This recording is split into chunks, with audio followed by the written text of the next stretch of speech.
اعوذ باللہ من الشیطان الرجیم، بسم اللہ الرحمن الرحیم، السلام علیکم ورحمۃ اللہ وبرکاتہ۔ تمام تعریفیں اس پروردگار کے لیے جو لائق عبادت ہے اور سب سے بڑا ہے، اور نئی گناہوں سے بچنے کی اور نیکی کرنے کی قوت مگر اللہ کی مدد سے، جو بڑا عالی شان اور بزرگی والا ہے۔ درود و سلام محمد اور آل محمد کے لیے۔ امید کرتی ہوں دنیا کے جس کونے سے میرے تمام بہن بھائی جو مجھے سن رہے ہیں خیریت سے ہوں گے۔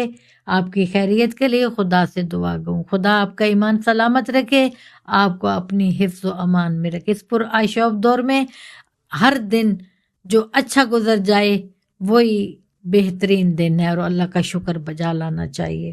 دوستو، آج جو وظیفہ لے کر آپ کی خدمت میں حاضر ہوں وہ انتہائی مجرب، انتہائی بااثر، طاقتور وظیفہ ہے۔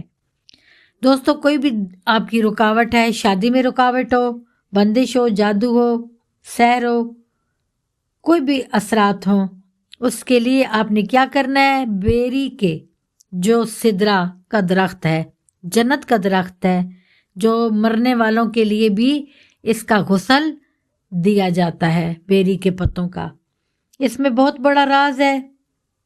بیری کی 40 پتے آپ نے لینے اور ہر پتے پر 3 مرتبہ لا الہ الا اللہ پڑھنا ہے، اور پھر اسے کسی برتن میں پانی میں ڈال دینا ہے، اور پھر اپنے سر کو، بالوں کو کسی برتن میں رکھ کے اوپر سے اس کو دھو ڈالیں، اور یہ پانی کسی پاک صاف جگہ پر آپ پھینک دیں۔ یعنی اگر آپ کے پاس پودے کیاریاں ہیں تو اس میں ڈال دیں، یا ایسی جگہ پر پانی پھینکیں جہاں لوگوں کا گزرنا ہوتا ہو۔ 11 روز تک آپ نے یہ عمل کرنا ہے۔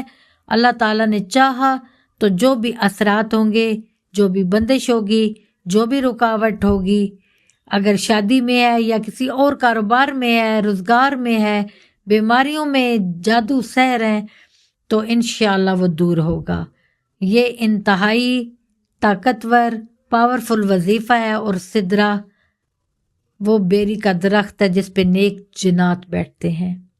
کوئی بری شیطان چیز اس درخت کے پاس آ نہیں سکتی۔ اس کے پتوں میں بھی اللہ نے شفا رکھی ہے، اس کے پتوں میں بھی اللہ نے پاکیزگی رکھی ہے۔ یہ جنت کا درخت ہے، اور اس کے بیری کے پتے آپ نے لے کر پانی میں ڈال کر کسی برتن میں سر رکھ کر آپ نے اوپر سے پانی گرا دینا ہے، یعنی سر دھو لینا ہے۔ چاہے آپ بے شک صابن شیمپو استعمال نہ کریں، اور پانی کسی پاک صاف جگہ پر آپ نے بہا دینا ہے، اور 11 روز تک یہ عمل آپ کریں۔ اللہ نے چاہا تو جتنے بھی اثرات ہوں گے وہ دور ہوں گے۔ اس کے ساتھ ساتھ آپ نے 3 مرتبہ سورۃ فلق اور سورۃ ناس پڑھنی ہے۔ اللہ نے چاہا تو بہترین سبب ہو جائیں گے، جو رکاوٹ ہوگی وہ دور ہوگی۔ امید کرتی ہوں کہ انشاءاللہ تعالی اللہ آپ کی اس مشکل کو آسان فرمائے گا، جو ان مشکلات میں پھنسا ہوا ہے۔ مجھے اور میری فیملی کو بھی دعاؤں میں یاد رکھیے۔ آپ کی بہن آپ کی سپورٹ کی منتظر۔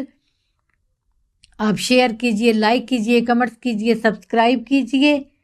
اپنی بہن روحی کے لیے دعا کیجئے۔ فی امان اللہ۔